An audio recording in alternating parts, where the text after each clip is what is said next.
जन जन के आराध्य प्रभु श्री राम के प्राण प्रतिष्ठा पूजन कार्यक्रम में 22 जनवरी को दीनदयाल में निर्मित केशव धूप बत्तियां अपनी खुशबू से वातावरण को महकाएंगी। दीनदयाल गौशाला समिति पदाधिकारियों द्वारा शुक्रवार को धूप बत्तियों का शोधन और पूजन करने के लिए धूप बत्तियों के 108 पैकेट श्री कृष्ण जन्मस्थान में जन जन के आराध्य प्रभु श्री कृष्ण के चरणों में सौंप दिए गए। ये धूप बत्ती 17 जनवरी को पूजन के लिए अयोध्या जी में श्री राम जन्मभूमि ट्रस्ट को सौंपी जाएंगी। ये जानकारी दीनदयाल धाम के निदेशक सोनपाल ने देते हुए बताया कि लगभग 496 वर्ष के लंबे संघर्ष और धैर्य के बाद अयोध्या जी में निर्मित नूतन मंदिर में प्रभु श्री राम लला की प्राण प्रतिष्ठा होगी। 22 जनवरी को श्री राम लला प्राण प्रतिष्ठा पूजन में ब्रज की दीनदयाल कामधेनु फार्मेसी में गौमय पंचगव्य से निर्मित धूप बत्ती प्रयोग होंगी। अध्याय स्मारक समिति की तरफ से जो दीनदयाल कामधेनु गौशाला है उसमें निर्मित आज धूप बत्तियों का वितरण किया जा रहा है।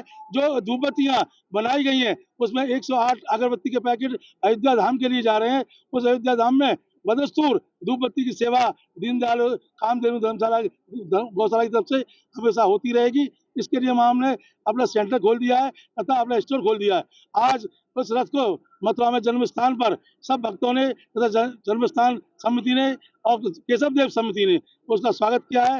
राम भक्तों ने स्वागत किया है। आज इस कार्यक्रम को देखकर ये लग रहा है कि अयोध्या नहीं अब पूरा देश अयोध्या के लिए जाने को तैयार है। और जहाँ से जनकपुर से भी सामान आया है, अहमदाबाद से भी सामग्री आ रही है, धूप बत्तियां आ रही है।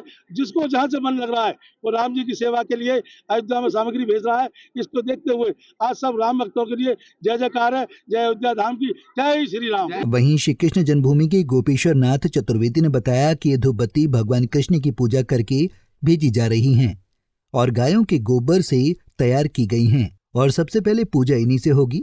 और बातों ही बातों में उन्होंने एक संदेश और भी दे दिया कि जैसे हम भगवान कृष्ण की जन्मभूमि से रामलला को भेज रहे हैं, ऐसे ही बहुत जल्दी हम अयोध्या से भी इसी तरह मथुरा भी लाएंगे। जब अपनी असली जगह ठाकुर जी विराजमान होंगे, ये एडवांस में ही बता दे रहे हैं। जी बताएं, आज रथ यात्रा जा रही है और धूप बत्ती लेकर जा रही है, क्या कहना है? ऐसा है, ये बड़ा एक सौभाग्य का अवसर है कि 500 साल बाद रामलला अपने महल में विराजमान होने जा रहे हैं। तो हिंदू समाज के लिए इतना गौरव का कुछ हो ही नहीं सकता। और कृष्ण जन्मभूमि और राम जन्मभूमि में कोई अंतर नहीं है। तो जैसे हम कृष्ण जन्मभूमि से परसों ठाकुर जी को भोग सामग्री भेजेंगे, तो उनका उत्सव होना है 16 से 22 तक प्राण प्रतिष्ठा। तो परसों हम यहाँ से जो ठाकुर जी श्रद्धा अनुसार नाना प्रकार की भोग सामग्री यहाँ से भेजेंगे ऐसी रथ के द्वारा। अब चूँकि पूजा के लिए ये शुद्ध गौ जो वो उपलब्ध हैं उनसे अगरबत्ती बनती हैं ये।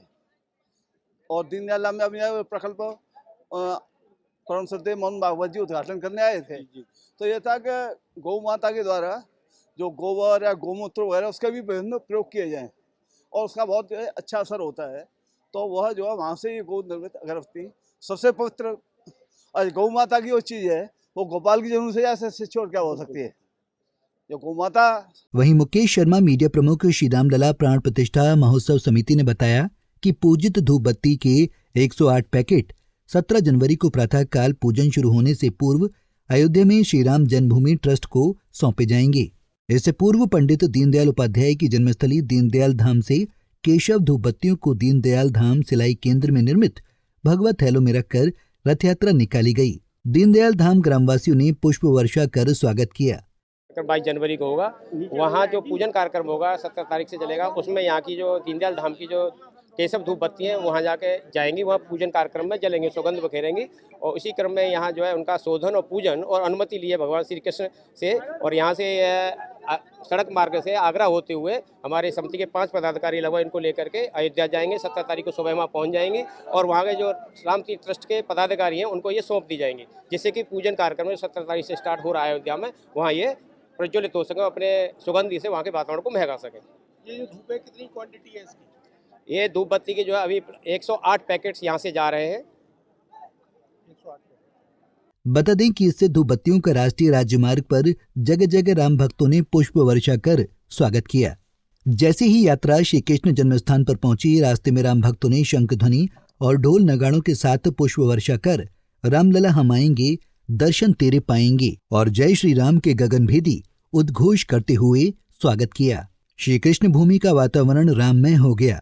समिति पदाधिकारियों ने धूप बत्ती के थैलों को सर पर रखकर श्री कृष्ण मंदिर की परिक्रमा की। पंजाब केसरी टीवी के लिए मथुरा से मदन सारस्वत की हमसे रिपोर्ट। जुड़े रहने के लिए हमारे YouTube चैनल को सब्सक्राइब करें और नई वीडियो की नोटिफिकेशन के लिए बेल आइकॉन को दबाएं। अगर आप ये वीडियो Facebook पर देख रहे हैं तो लाइक जरूर करें और ज्यादा से ज्यादा शेयर करें। धन्यवाद।